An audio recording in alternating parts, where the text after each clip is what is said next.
जय हिंद फ्रेंड। आज आप सभी को यूपीएससी प्रीलिम परीक्षा के द्वितीय पेपर के बारे में डिस्कस करेंगे और देखेंगे कि उसका पाठ्यक्रम क्या है, जिसमें हम सीसेट के पाठ्यक्रम को जानेंगे।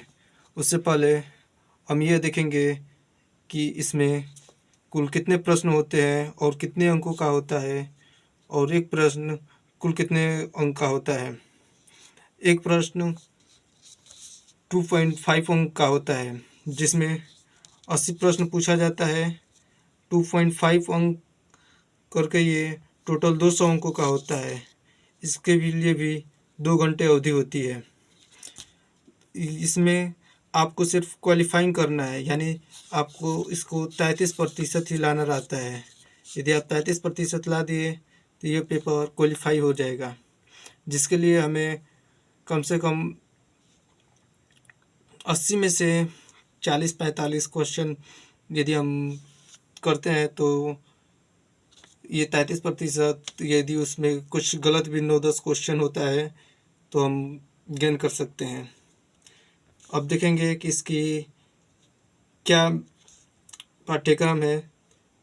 तो इसमें बोधगम्यता पूछा है, तो बोधगम्यता से ये जो होता है रीडिंग कंप्रहेंशन, यूपीएससी अपने पेपर में रीडिंग कंप्रहेंशन के लिए एक बड़ा सा पैराग्राफ देती है, जिसमें उस पैराग्राफ को हम पढ़कर उसके अकॉर्डिंग उसमें जो क्वेश्चन पूछा रहता है उसे हमें बताना रहता है कि क्या क्या सही है, उसमें क्या पूछा है उसके अनुसार ये सही है या नहीं, उसी को हमें बताना रहता है, उसे करना रहता है।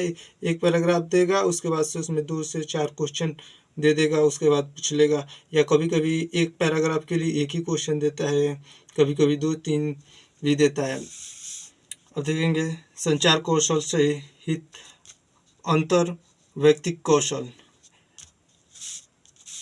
उसके बाद से तार्किक कौशल एवं विश्लेषणात्मक क्षमता, निर्णय लेना और समस्या समाधान। यानी वो सीसेट के माध्यम से ही वो हमें परखना चाहता है कि हाँ, ये व्यक्ति सिविल सर्विस में आने योग्य है या नहीं, उसको निर्णय कैसे लेगा, उसकी तार्किक क्षमता कैसी है, उसके अनुसार से ही यह सिलेबस को सेट भी किया है। जैसे सामान्य मानसिक योग्यता, हमारी मानसिक योग्यता क्या है सामान्य, तो उसमें सामान्य मानसिक योग्यता में जनरल मेंटल एबिलिटी पूछता है।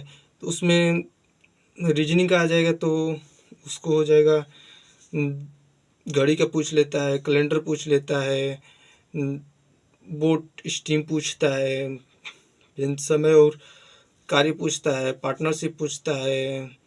ऐसे ही कई सारे है जो कि आगे बताएंगे। फिर आधारभूत संख्यानन, इसमें संख्या और उसके संबंध, विस्तार, क्रम आदि यह केवल 10वीं कक्षा स्तर तक ही है। आधारभूत संख्यानन बेसिक न्यूमेरिसी, इसमें अधिक इम्पोर्टेंट नंबर सिस्टम रखता है, फिर से रिमाइंडर थ्योरम रखता है, उसके बाद से परसेंटेज रखता है, उसके बाद से डिविजिबिलिटी रूल होता है, डिविजिबिलिटी रूल रखता है, एलसीएम, एचसीएफ, ये सब अधिकतर इन सब क्वेश्चनों को पूछता है। उसके बाद से आंकड़ों का निर्वाचन यानी डेटा इंटरप्रिटेशन, जिसमें चार्ट, ग्राफ, तालिका, आंकड़ों की पर्याप्तता आदि 10वीं कक्षा स्तर तक, ये भी 10वीं कक्षा स्तर तक ही रखा है। इसे ये जो सिलेबस इतना छोटा दिया है, परंतु इसके अंदर बहुत बस मैथ और रीजनिंग, जिसमें अधिकतर मैथ से आपको आ जाता है 40 क्वेश्चन, कम से कम मैथ से आ जाता है। उसके बाद से रीजनिंग से आपको 15 क्वेश्चन देखने को मिल जाता है। उसके बाद से रीडिंग कंप्रहेंशन होता है, रीडिंग कंप्रहेंशन से आपको 25 क्वेश्चन लगभग देखने को मिल जाता है। लगभग इतने इतने क्वेश्चन इन सभी से देखने को मिल जाता है।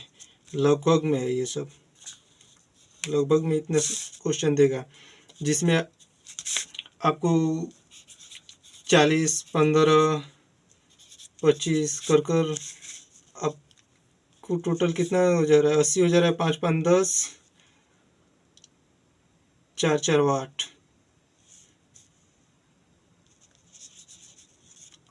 टोटल 80 क्वेश्चन हो जा रहे हैं। इन सभी से ही जो 80 प्रश्नों को पूछता है। धन्यवाद।